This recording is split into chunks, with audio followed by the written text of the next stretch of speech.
Ready? Ready? Are y'all ready? Cause it's real talk. It's real talk. Tabby, Tassie.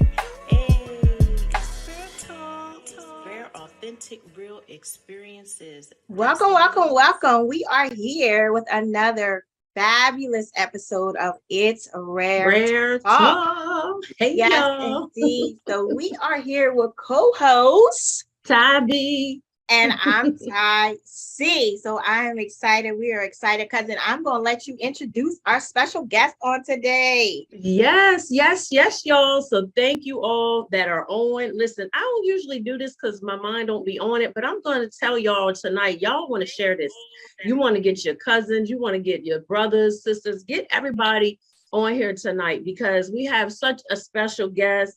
We have been, I don't even want to use the word excited, but we have been looking forward to this episode. Like me and cousin were texting, like, this is going to be good. Like, we just knew that this episode was going to be so good. Like I said, we've been looking forward to it. We were talking earlier about this young man, even comments and people were sharing the post, that he was going to be sharing his story on tonight. I'm walking through the store with tears and I mean, just so elated, just so joyous about this young man who I had the pleasure of working alongside a couple of years ago. And so, y'all, I like to introduce to some and present to others, none other than Mr. Andre Childs. Welcome. Welcome, welcome, welcome. We are excited. Cousin, thank you so much for the connection with Mr. Childs, and Mr. Childs, once again, we just want to thank you for being here. Cousin is exactly right. When I think about the topic that we're actually going to be talking about tonight, like there's a lot of different pandemics that's going on in the world today, but addiction has been a national problem for a long time. Yeah. COVID came in and COVID made its name great and as far as like the headlines on television and media and all of that. But addiction has been, listen here, an issue for a long, long time. It has affected so many different families in so many different ways. And so just to know that Mr. Childs, you have celebrated 5 years in recovery melts my heart. And I have to be perfectly honest with you. This subject area right here is very dear to me. And it's very dear to me, not that I have actually experienced it personally, but coming from a job of 7.5 years of working with individuals who have been battling this for years. I always took my job very seriously. Right. And so to be able to talk about this matter tonight on It's Rare Talk, listen here, I am elated. I am excited. I am excited to hear your story. I love what God is doing in your life right now, right? And so, cousin, I know that, you have this thing where you talk about, we see a person's now, right? But every now has a then. And so Mr. Childs is here with us today to take us back to his then. And so I'm excited for his transparency. I'm excited for the support that he has had along the way.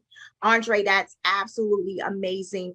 But once again, I'm excited that he made it out, cousin. And I'm glad that you two have an awesome connection. Yes. And once again, just excited to have him on the show. Yes. So welcome, Mr. Childs. Thank you. So we're going to ask that you would take us back to wherever, if you want to do the childhood or teens. Tell us how you were as a kid, if you were quiet, rambunctious, whatever. Give us a little background. Yeah, as a child, I very athletic, played sports, basketball, football, ran track, and wasn't quiet. I definitely talked a lot.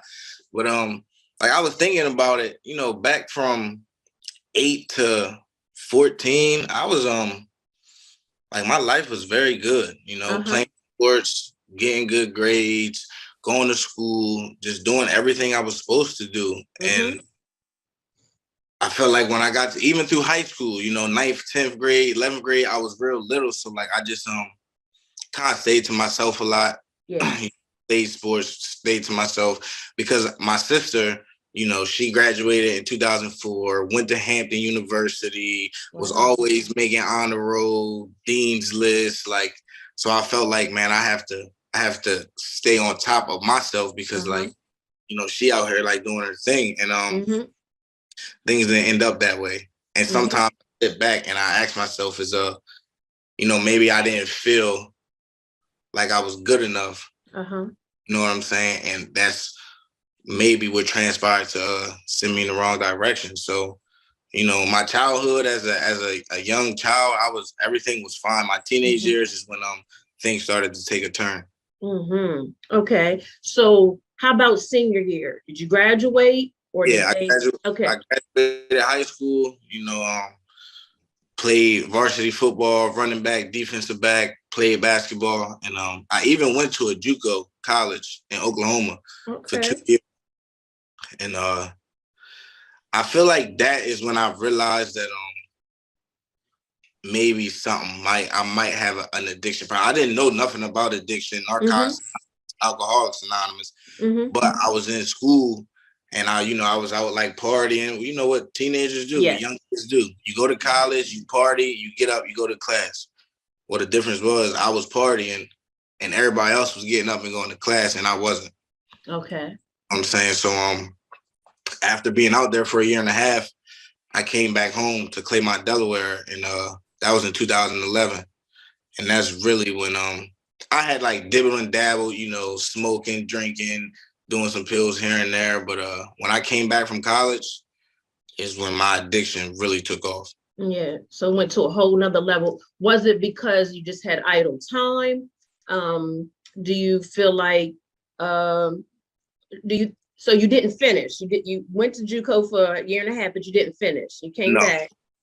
So when you got back, did you feel like, man, what do I do now? Like, what do you think your mindset was at to cause, like you said, the dibbling and dabbling to go haywire, out of control?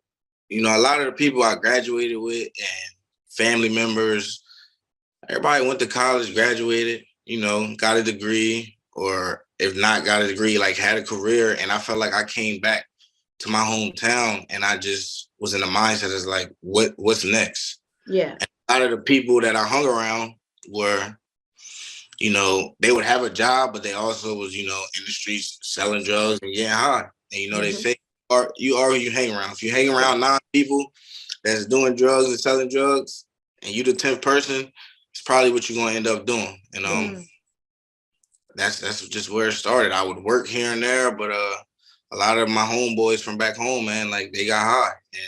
And I feel like me, I take things to the extreme. You know what I'm saying? Once I started, it was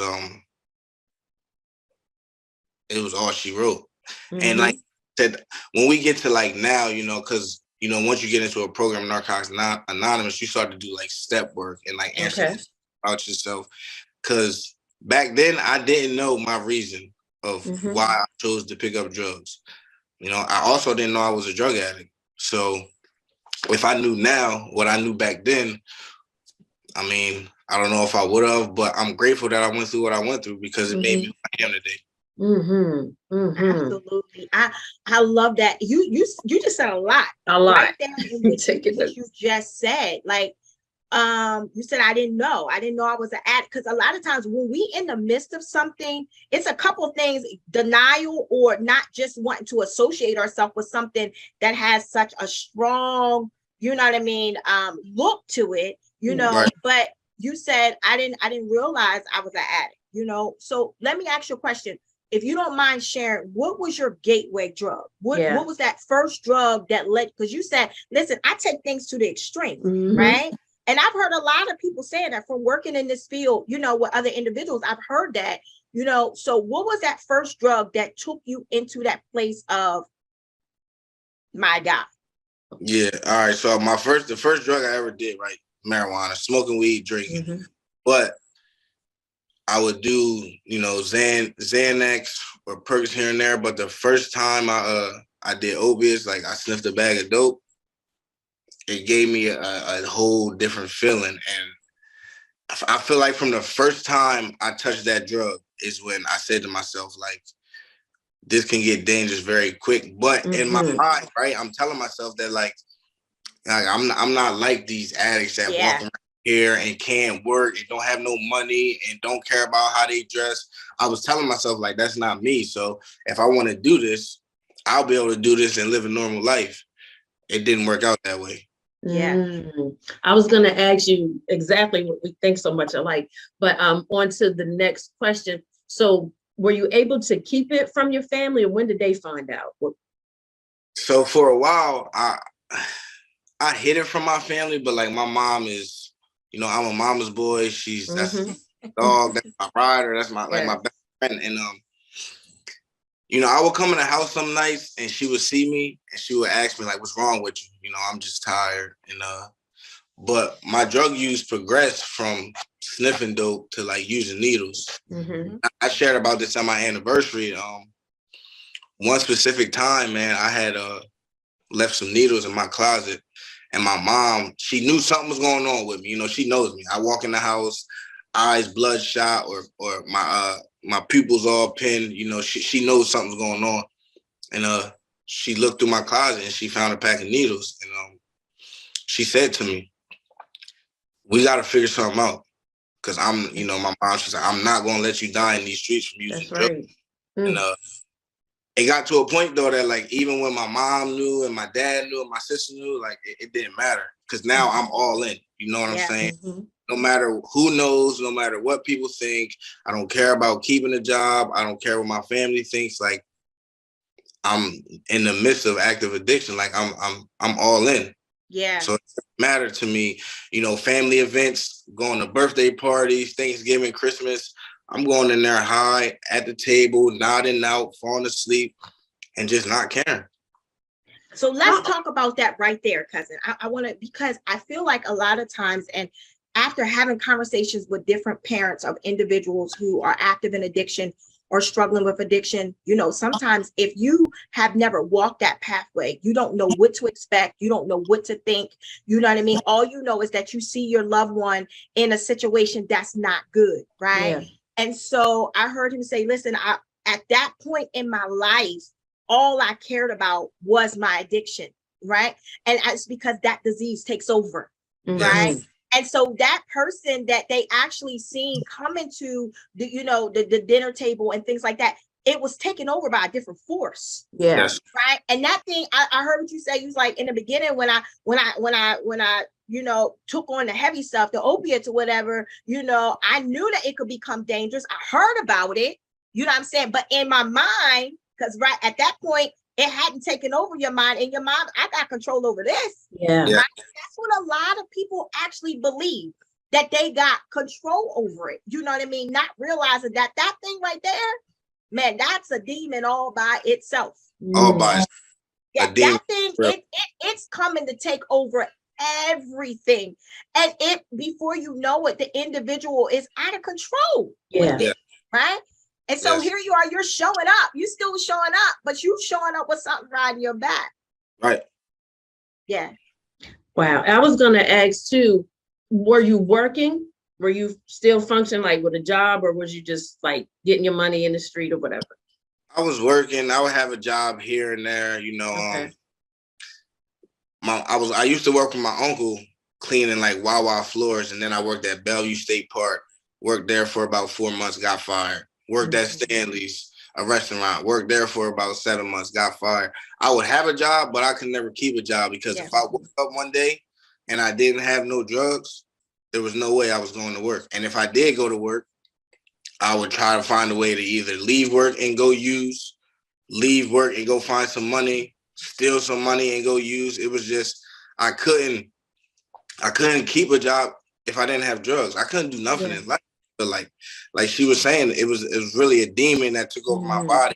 Like if I wake up today and I don't get no drugs in my body, I will not be a productive person. It had you like that. And so what's your age range during this time? I would say when I was deep in my addiction, 19 to 25. Wow. Wow. 19 to 25. Okay. Mhm. Okay. And so during that time, did you ever seek out like try to get any help that, I know your mom was on you and your family, but did you ever go into a facility at that time? Did you ever try, how, because sometimes somebody would try something for 30 days and that didn't happen. So did you try anything? I went to a treatment in Pennsylvania in 2014. I went 2 different times. The first time I went, I completed. I stayed there for 18 days. But at this point, I really was just going because I was trying to make my mom happy. Mm-hmm. You know what I'm saying? And I knew in my mind that like I was on like a little vacation. The day I left that rehab, I used. Mhm. And my mom is one of them type of ladies where like, okay, I'm a grown man. She telling me when I can and can't leave the house. And in my mind, I'm like, I'm not. When it comes to getting what I want, I'm going to do what I want. And she would try to keep tabs on me and try to get me jobs to work with people she was close to. But at the end of the day, the only way I was going to stop using is when I was ready. So I went to that treatment for 18 days, completed and used. I went back to that same treatment in 2015, and I was there for 3 days, and I left. And I got high as soon as I got in the car with the person that picked me up. Before we get deep into the interview, I need to shout out your mother. Yes, Mom. Right? I've never met your mom in person, never had a conversation with your mom, but I need to shout her out, right? And is your mom Miss Wanda? Yes. The reason why I want to say that is because like I told you prior, I was reading the comments on our Facebook page, and I can tell that your mom loves you. 100%. I can tell that your mom is one of your biggest cheerleaders. And from a mom to a mom, I get it. Yeah. Right? All she wanted to do was protect her seed. That's it. Right? And she was riding with you. I want to tell you something. Consider yourself blessed, because I've seen a lot of individuals whose support system fell off because they couldn't handle the fact that their child was in active addiction. Mm-hmm. And so for your mom to continue to ride that thing out with you to the point to where you are now, listen, Miss Wanda, shout out to you. Shout out to you. And so I just wanted to stop and say that and give her flowers. Wow. She's here. I'll add to that, because working with Andre, I know he loves his mom. He loves his mom. He's very family oriented. Yeah. And so I just wanted to highlight that we know mom did her part, we know this was not her fault or her doing. This was choices that you made, Absolutely. When you strong-willed and you have this mindset, I'm going to do what I want to do. That's, what I'm saying? Because even us, I guess we could call ourselves mama bears, because our kids are grown. My youngest is 16, but I'm still like that. Andre, me and Tonette, our boys they're knocking on 30, but we still like, where you, you know what I mean? Where you at? Because it's a different world, you know what I mean? Yeah. And I commend your mom for that. I'm not losing my son, because that's our mindsets with our boys, you know what I mean? So yeah, that's a lot with that. Yes. A lot with that. But I like what he said, cousin, not to cut you off. No, he said, first of all, he respected his mom enough to try to go, for the simple fact because he knew that would please her. Yeah. But to all of our viewers and individuals who are active in addiction right now, because cousin, we here to throw a line of hope. Oh yeah. Right, Andre, that you are part of the line of hope for individuals who still are part of your then. See, you've crossed over, but it's still some individuals that's still fighting in that place that we're talking about where you used to be. And so what you are doing now is you are physical hope for people to show that I've been there, done that, understand it all, right? But I also know that there is a way out, right? And so, cousin, I like when he said, I went there, because I knew it would make my mom happy, but I didn't go there because I wanted to go. That's right. Right. That's right. So we know that makes a difference in the treatment. That makes a difference in the recovery process. If that's not from your heart, right? If that's not something that you want to do personally, listen here, it doesn't give you that result that you're looking for. Not at all. Not at all. So we want to move forward. We want you to get us to your lowest, like that. I couldn't believe I got here. What was your lowest? I would say I went to Warwick in 2015. So in 2015 was when I'm talking about walking around. I haven't had a haircut for like 7 or 8 months. Track marks all on my arms, on my leg. I'm probably weighing in at like 105 pounds. And at a point in my life where like I didn't want to work, I'm 24, ready to turn 25. And like I'm calling my mom at nighttime, asking her, can she stop at McDonald's and get me a double cheeseburger from McDonald's? Like I'm a grown man with no money in my pocket, not eating, not caring what I look like. If I wanted to go get a haircut, I have to call my dad and try to get some money. I was hopeless.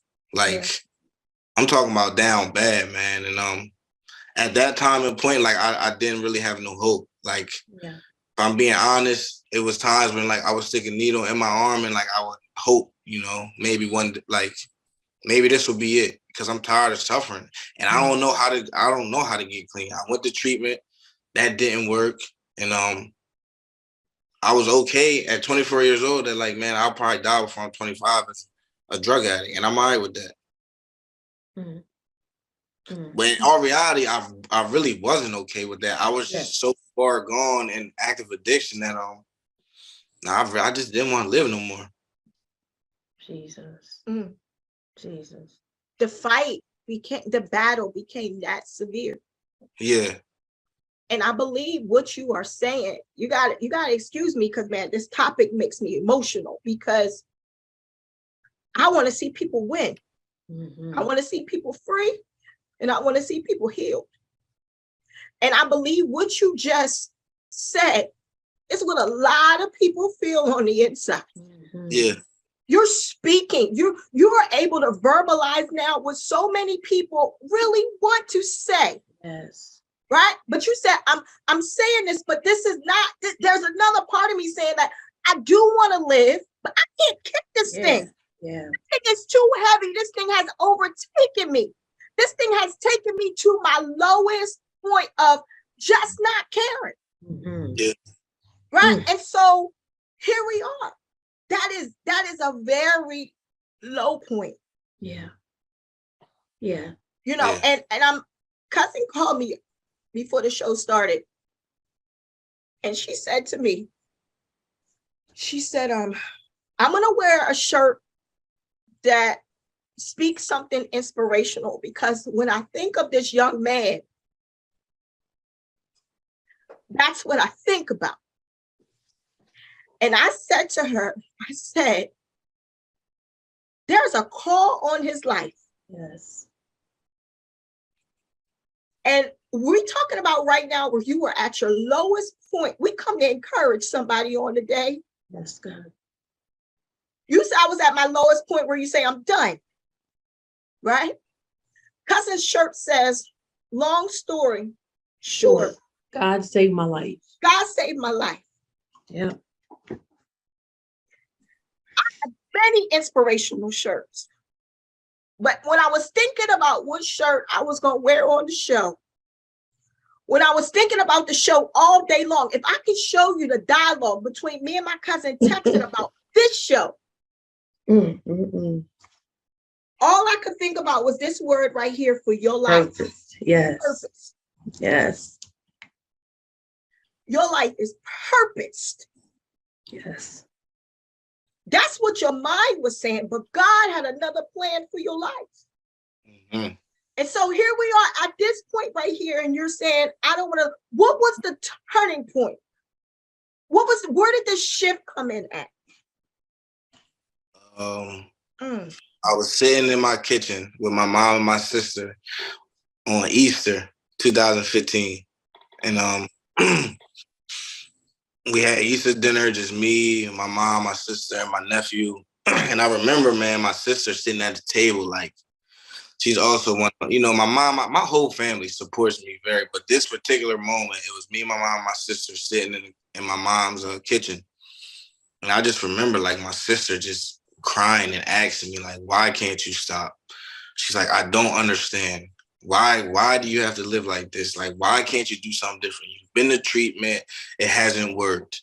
We try to come up with these ideas, like nothing's working. Like, I don't want to lose you. I don't want you to die in the streets, but like, why can't you stop?" And at that point, I didn't think she really understood how deep this active addiction was for me. But I just remember seeing my mom and my sister's face, man, in 2015, and I said to myself, I gotta give myself a chance. I had this therapist that I talked to, you know, and I'm always been the type of guy, man. Like, I'm always honest. I'm always open about what I'm going through and what's going on. And she found that treatment facility, Warwick Manor. I can honestly say, even when I went there, right, when I left there, I didn't stay clean right away, but I didn't go back home. You know, I went to that treatment facility. It was about a couple of days before I was ready to leave. And I just told my counselor, man, if I go back home where I'm comfortable, I'm going to put myself with people. I'm going to put myself in the same neighborhood. I know where to go. I can walk there. I don't need a phone. I'm not going to stay clean, and I'm going to end up dying. And I went to that treatment facility in 2015, and I stayed down here. But the disease of addiction is so crazy, right? Because like I still found a way the day I got out of Warwick to go back to Delaware one time, use, and then come back to Maryland to a recovery house. Because I still didn't know if I was ready to stop. Like I would go back and forth, man, so much. I don't want to use, but when that thing is on my shoulder talking to me, sometimes it's hard to shake it off. And 2015 was an up and down year for me. You know, I went to Warwick, I went back home, I went to a recovery house, I got a couple months clean. I think I had like 90 days clean. I got kicked out of the recovery house. I went to another recovery house. I kept using. I went back home, continued to use, then came back down here in October of 2015 because I said to myself, the only place I've ever got any type of clean time was on the Eastern Shore. And I felt like when I went back home after being down here, it wasn't even about like being in a dark place. It was just about the years that I've spent in Claymont, Delaware doing that, and the 90 days that I spent up here clean. And I said to myself, I'm tired of living this way, man. Like, I'm just tired, you know, and now I'm going to go down there and give it 100% shot. You know what I'm saying? I'm going to give my all. I'm going to take some suggestions. I'm going to get a sponsor. I'm going to do step work. I'm going to find some people who really, you know, got some clean time and are really trying to live a new way of life and be productive members of society. And that's what I did. And, you know, my story, relapse is a part of my story, right? Like I had years clean from October 2015 to October 2017, and then I relapsed after having 2 years clean. And even just sitting here thinking about that, man, like I know what I did wrong. I know what happened, because it wasn't like I wasn't happy, you know? Yeah. Those 2 years was the best 2 years of my life.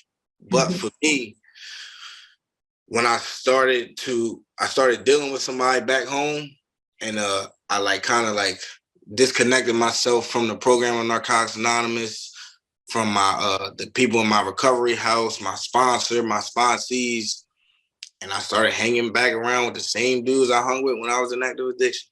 But I thought I was okay because I had 2 years clean.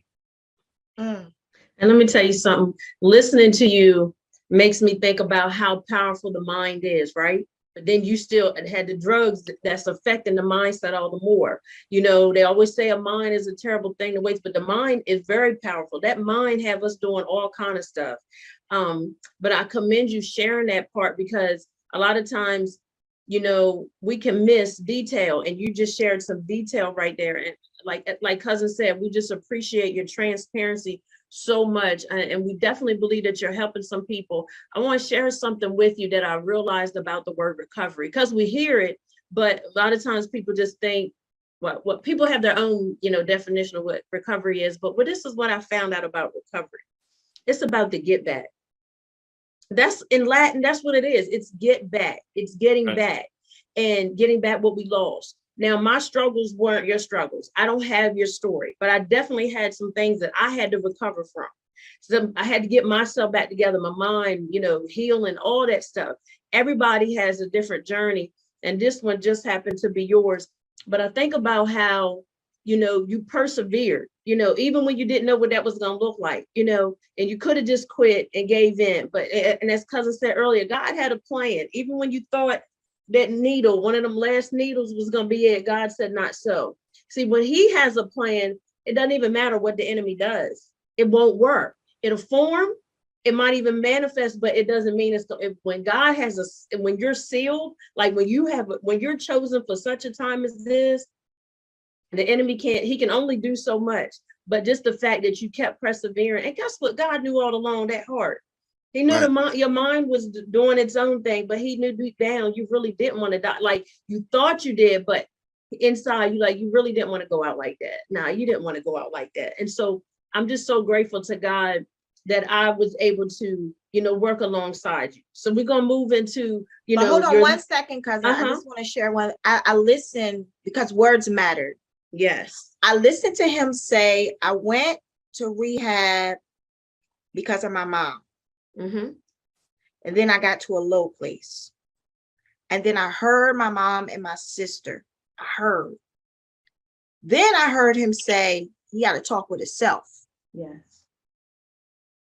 Mm-hmm. I'm tired of this. Yes. Mm-hmm. For all those that are watching and viewing and want out, you got to have a conversation with yourself and mean it. I heard him say, I want out. Mm-hmm. And then he started to seek out places of his. See, once you have that mindset, once he was ready to shift, didn't say the opposition wasn't going to come, right? But he was ready to shift. And then I heard him say he went, and then he realized he couldn't go back.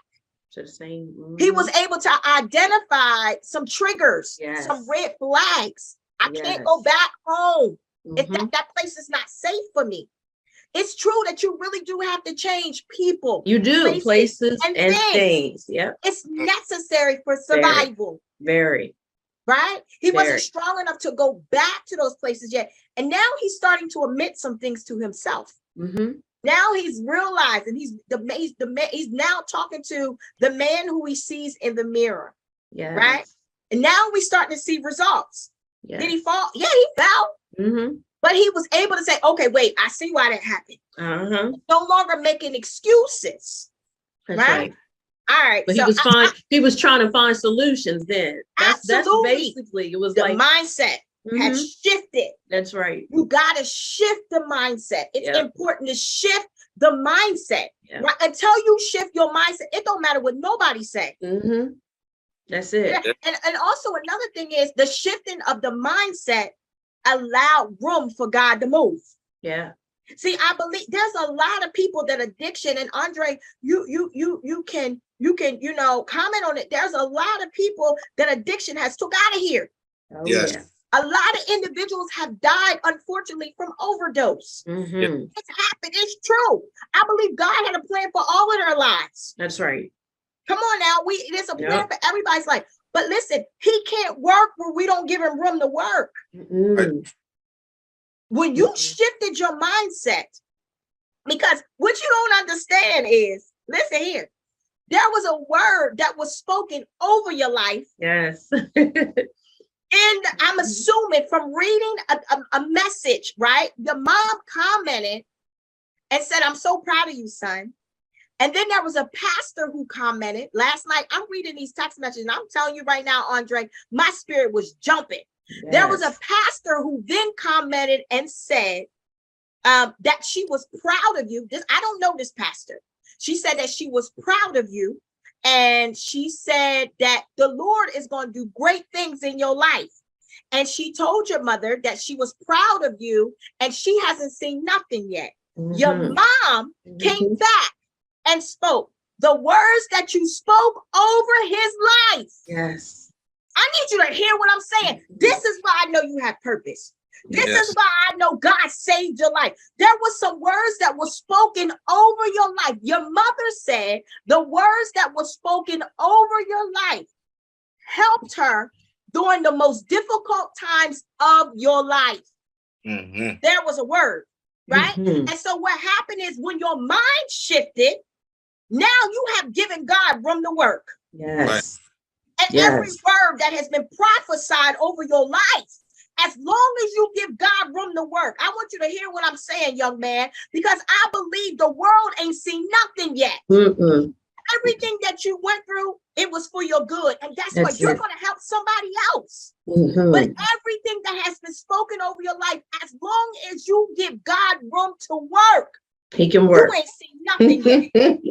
You have not seen nothing. I want you to hear what I'm saying. You have not seen nothing yet. Yeah. This is the beginning of great works for you. Yeah. And everybody does have a yet, but the yet is based on your yes to God. Your yes, because he doesn't force anything. Right. You know, and as cousin said, your ministry may not be behind no pulpit, but you definitely got a street ministry and on the court. That's because you sharing your testimonies, helping other people. You know what I mean? You saving folk when you open your mouth. That's why you can't be quiet. Right. You can't be quiet. So when I called you, when we were talking about our shows and our topics, so we're strategic. We don't believe in just doing anything just to be doing it. That's not where we're at. Everything that we do has to be purposeful. So when we were talking about one of the topics was recovery, and we were like, who do we, you know, and God instantly put you on my mind. And so cousin asked me like how many years you have been clean. And I told her, and she was like, are you sure? I said, all I gotta do is ask. I'm gonna ask. And so when you responded back and you called me, you was like, with no hesitation, yes, I'm ready. I'm gonna do this. And let me tell you something, because you did this, this is another leap. You're overcoming all the more. Every time you share it, you are overcoming. And I love when you were talking about the steps in the step program. So that's what every day is. It's one step at a time. It's not about getting to the end right away. It's step by step. And you definitely have a calling, and you definitely matter. And I just think about your now, because working with you, and I didn't grow up around you, only knew what you shared with me, but working with you, I seen, you know, how you were so family oriented. You would bring your nephew on the trips and stuff like that. And, you know, just being hands-on with the kids, very manneral, you know, you have your mannerism. Like, so I know mom put in that work. You know, you were a gentleman. And I wanted to publicly say that you were a gentleman. We worked in close proximity. You were a gentleman the whole time. And the only thing I would want you to change, you can drop the miss and call me sis, okay? Because she's like, oh, don't make me feel so. just call me sis, okay? Okay. Yeah. But I got you. I've been able to experience your now with you, working with those, you trying to save them, telling them your story. Yeah. You know what I mean? And so I'm just so elated that this is just a step. You know, you're going to have more opportunities to share. You're going to have more opportunities to be a light and a witness. And we definitely want to bring you on board for some things that we desire to do. So, cousin, I'll let you go, because I'm feeling like listen, so I want to talk about his now. So we heard about that last time that you used, and you was able to identify why, and you realized you had went back into some old places. Take us from that point to now. All right. I celebrated 2 years in October 2017. It was like the second week of October. Then I relapsed like November 1st or something like that. And my relapse was from November to December 6th. My last day using is December 6th. And I'll never forget it because, you know, I was going back and forth down 301, going to Delaware. And I was driving back. You know, it's like an hour, 45-minute drive. I'm driving back, no music. I had used, and I just was driving on the highway doing about 45 miles an hour, man, no music. with tears coming down my eyes, asking myself, how did I get here? I know how I got here because I know how I got the 2 years clean that I got, and I stopped doing what I was doing when I was in recovery. So I know how I got here.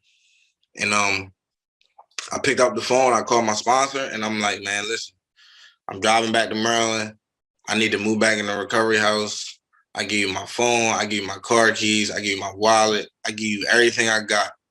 And I mean, I don't want to do this no more. Like I'm ready to get back to being happy, you know, and loving myself again. And that's what I did. December 7th, I moved into recovery house.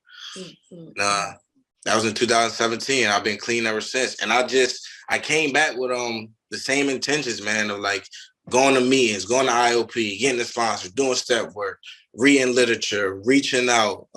You know, I already had a network because I had some clean time before, and just taking it one day at a time, you know. And over the years, over the last 5 years, man, as y'all know, you know, I had a son who, man, on my worst days, clean, man, like, you know, because life is not always easy. You know what I'm saying? Just because I got clean does not mean that every day is going to be great. And that doesn't mean that I'm not going to think about using. You know, I used to ask myself, like, man, with the clean time that I got, like, if I share about I want to get high, like, are people going to judge me? But at the end of the day, like, I'm a drug addict. I'm just in recovery. Yeah. I got 5 years clean, so the thoughts still won't come, but thoughts aren't facts. You know what I'm saying? Like, I can think about using, I just don't got to act on it. And if I go into a meeting and I share about it, usually the thought goes away. And as long as I don't obsess about the thought, you know, think about it for a couple minutes. All right, come on, man. Like, we're not going back to that, you know, and keep it moving. But even on my worst days, man, like that little boy that's in the living room with my girlfriend right now, you talking about motivation. Of course, like, I did this for myself, right? Like, when I came in here this last time, I'm like, I'm not doing it for my mom. I'm not doing it for my friends. I'm not doing it for nobody but me. You know, I want to be clean. But today, like, it's not just about me. You know what I'm saying? Because like, I got to show up as a father, you know, as a friend, as a brother, as an employer, but most importantly, like, for him. Because y'all know, man, a lot of kids grow up without fathers. Yeah. And one thing that I'm not going to let happen is Baby Dre grow up without his dad, or Baby Dre see his dad in active addiction, because he don't know that guy that was in active addiction, sticking needles and smoking crack. He's never seen that guy. And he don't have to. No, he doesn't. That's good stuff. Doesn't have to. And I honestly believe, man, that like where I'm at today in my life, like, as long as I continue to do the things I need to do, he's never going to see that person. Wow. I love that. I love that. And I got to see him before we got on. He was like, who's that? He's so cute. He is so cute. So let's share a little bit more about your support system, because we one of the things we were talking about earlier is a beautiful thing to have it. Everybody doesn't have it. And, you know, we wind it down, you know, to the end of the show, this interview, but to have that, as Cousin was saying, everybody doesn't have that.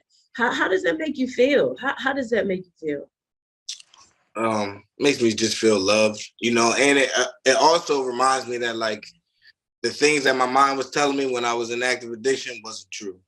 You know, that was just me being caught up in the grips, because I could easily say, like, oh, my family don't care about me. My family doesn't love me, so I'm gonna go get high. Like, nah, that wasn't the case, because as you can see, like, my family shows up. I got NA family that's not intermediate family, but I mean, they show up on a daily basis. When I celebrated 5 years clean, man, my family it was like 30 of them that came down here to drive 2 hours to Cambridge, Maryland, to sit in the church and listen to me share my story.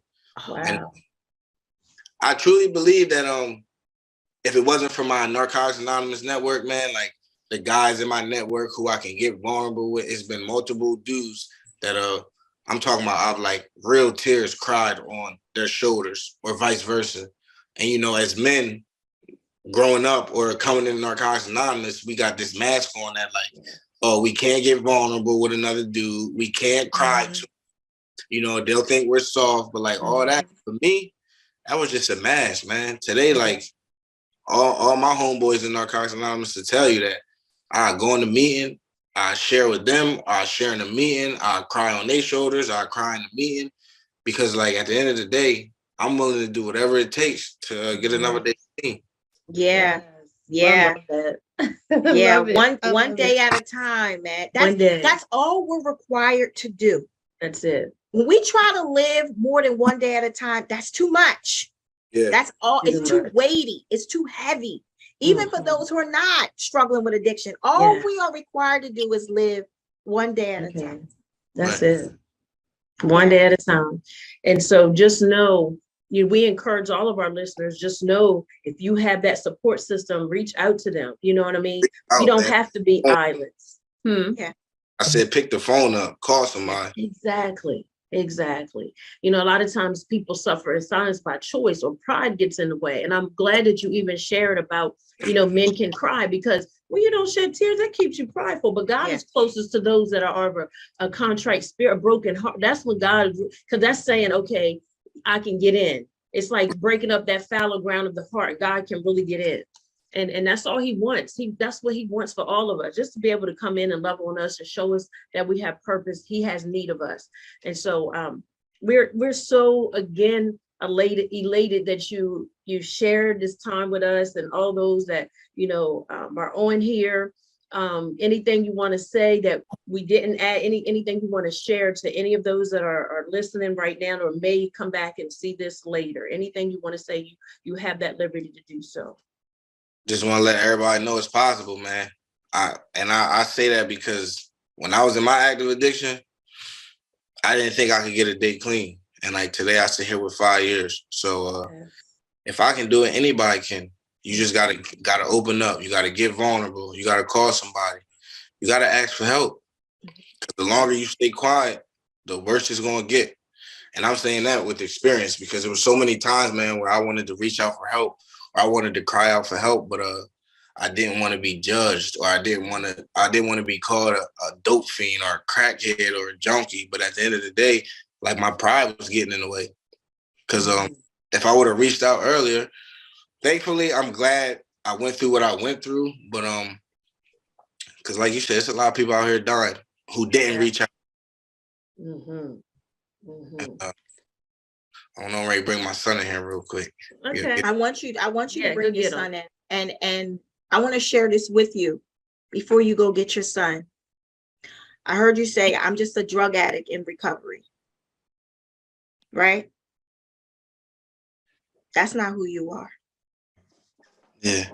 I want you to hear what I'm saying. That's not who you are.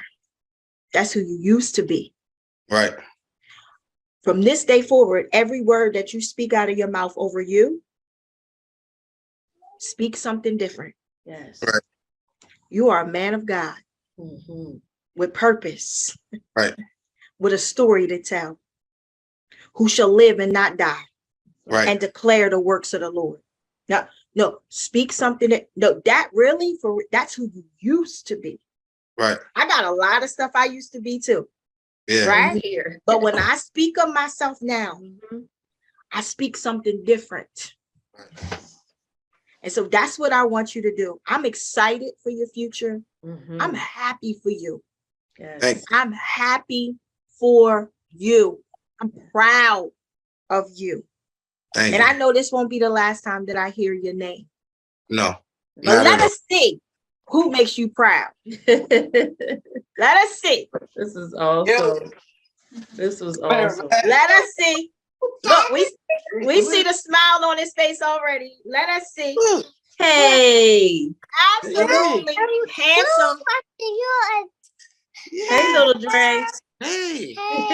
Handsome young man. Yeah. Yeah. Listen, we see the smile. No, listen.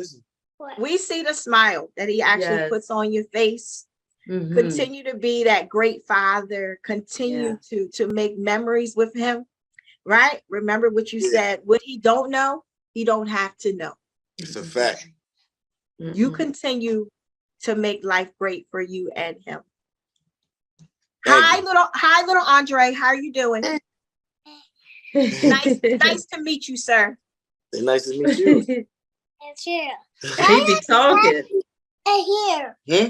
Why got that in here? The light. They Why you need got the- that in here? That's Don't a you love that blessing. curiosity? I Yes, love it. that's a blessing. Go So, ahead, cousin. I'm just gonna say, so again, Andre, we appreciate you. We want you to stay motivated, stay encouraged. Remember, it's a one day at a time.